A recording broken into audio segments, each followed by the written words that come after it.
Parlez-nous de vous. Lisolo. Un invité de marque sur le grill. Lisolo. Un quart d'heure pour tout savoir sur son travail. Amis de l'émission Lisolo, bonjour. Aujourd'hui, nous allons passer une émission tout à fait spéciale puisque, exception fait la règle, nous allons avoir 2 invités pour le prix d'un. Alors, donc, il s'agit à ma gauche d'Élodie Ngalaka, coordinatrice du collectif Bokutani. Bonjour Élodie. Bonjour Jean-Jacques de Radio Mboté. Alors, à ma droite, à la gauche d'Élodie, nous avons Sylvie Chibassou qui est responsable de Bokutani RDC. Sylvie, bonjour. Bonjour Jean-Jacques. Le prix Émilie-Flore Fénion a été créé par le collectif Bokutani en l'honneur de l'écrivaine et poétesse Émilie-Flore Fénion, ainsi qu'en soutien aux jeunes auteurs congolais. Après l'édition spéciale en 2021, qui a récompensé l'activisme littéraire de la lauréate Soraya Odia Lukusa, la 2e édition en 2022, remportée par Elvis Tambwa Mampouele, bien connu des auditeurs de Radio Mboté pour son premier roman titré Makila, la 3e édition du prix, qui s'est tenue dimanche 6 octobre 2024, est revenue au livre L'implacable Kinshasa de l'auteur Marc Kanyenda. Alors, Élodie Ngalaka, cofondatrice du collectif Bokutani, je rappelle, Bokutani, dites-nous tout, Élodie. Bon, tout, ça sera peut-être, c'est un peu exhaustif, hein, mais je vais vous dire le plus possible en quelques minutes. Et je vais commencer par la fin, en fait, pour vous dire que, donc, dans Bokutani, nous sommes 5 Amazones, 5 cofondatrices, et nous sommes tellement heureuses de voir que depuis 2021 jusqu'à maintenant 2024, de voir l'évolution donc de ce collectif littéraire que nous avons créé en 2021. Car à l'heure actuelle, et c'est pas nous qui le disons, plusieurs personnes nous ont dit que Bokutani était devenu, avec son prix littéraire Émilie-Flore Fénion, que c'était devenu un événement littéraire donc incontournable, que ce soit au pays à Kinshasa pour le moment ou ici à Bruxelles. Donc vraiment d'entendre les gens nous faire ce compliment-là, ça nous amène à vouloir en faire encore plus. Et qu'avons-nous voulu faire au début, quand nous avons créé donc ce collectif littéraire?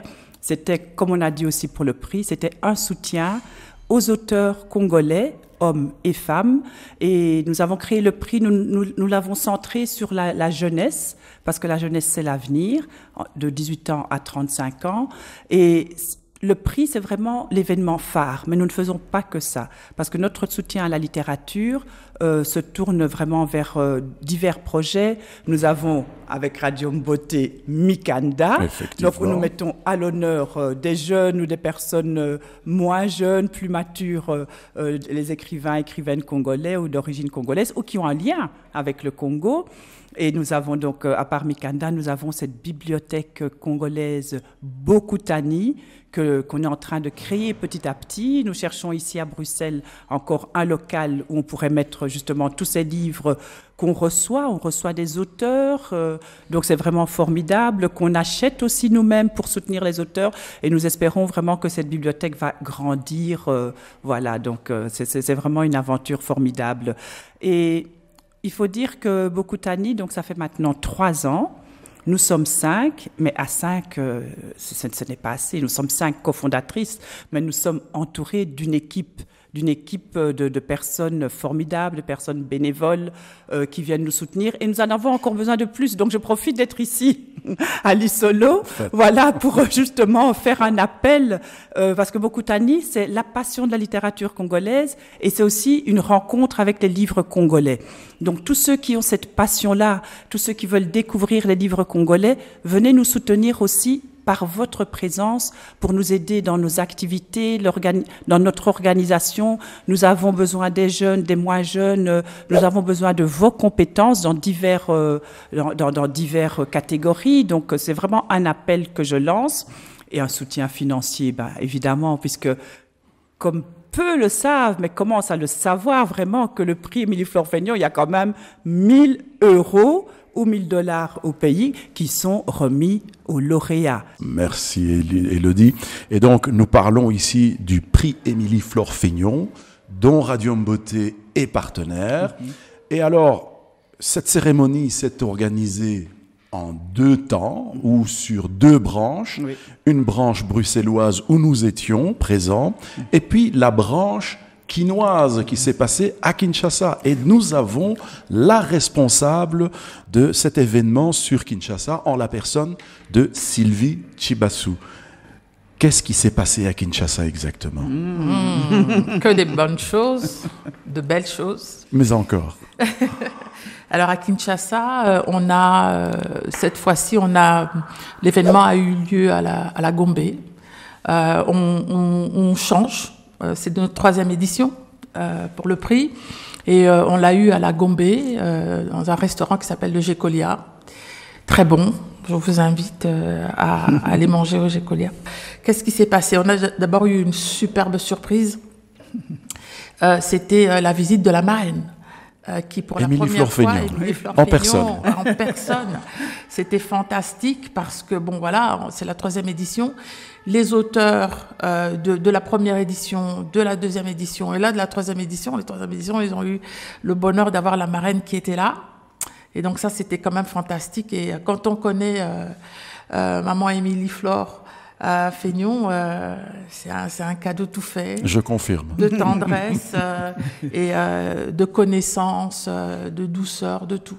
Et donc, qu'est-ce qui s'est passé? Bien, on a eu du beau monde. On a eu Madame Émilie Flore qui était là, déjà. On a eu des ambassadeurs honoraires. Et c'est comme ça qu'on dit. Hein. Oui, oui. Et l'ambassadeur de l'Union européenne, Monsieur Martinez, qui était là.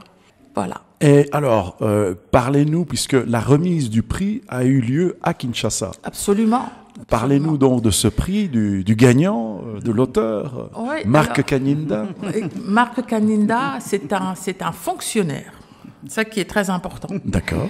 Et il a écrit l'implacable Kinshasa, qui est vraiment une narration du quotidien du Congolais. C'est-à-dire que quand on lit, ce sont des nouvelles. Quand on lit cette œuvre, on est dans la vie de tous les jours. Mais il l'écrit extrêmement bien. Son livre, c'est vraiment, il a gagné bien sûr le premier prix, donc le chèque de 1 000 $ et le trophée que Madame Émilie Flore bon, c'est ça, c'est la création d'un sculpteur congolais et c'est elle, c'est son idée, etc. Et il y a ça, et puis on a eu le premier prix donc de Marc Kaninda avec l'implacable, mais on a aussi eu 2 autres prix. Un qui était de Christian Gombo qui a eu le 2e prix, que son livre c'est Les Carnets de Christian Gombo, et puis on a eu le 3e prix qui en fait, on a eu 2 personnes qui ont eu ce 3e prix. On a eu Joyeux Ngoma et Komkoum. Kinshasa, cette fois-ci, c'était fantastique d'avoir Madame Émilie, parce que tous les auteurs qui avaient été nominés, on dit ça aussi en français, nominés, sélectionnés, ils étaient tous au Congo. Oui. Alors, mama tokomi na suka ya lisolo, na lisolo na biso ya lelo, maloba ya suka na kati ya lisolo oyo esalemaka na monoko ya mboka. À vous. Mingi na sepeli mingi parce que toyoka Radio Mboté, Jiji, Ben, bon lelo biso tozawa Kinshasa ezali awa.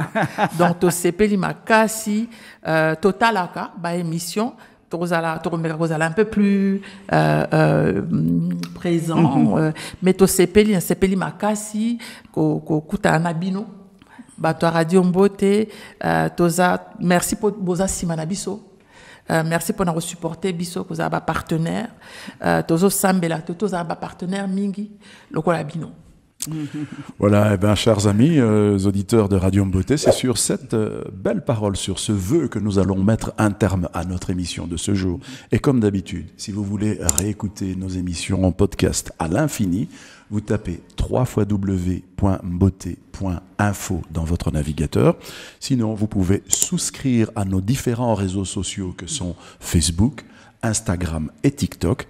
Et enfin, le pouce en l'air, abonnez-vous massivement à notre chaîne Beauté TV. Que la paix des ménages soit avec vous.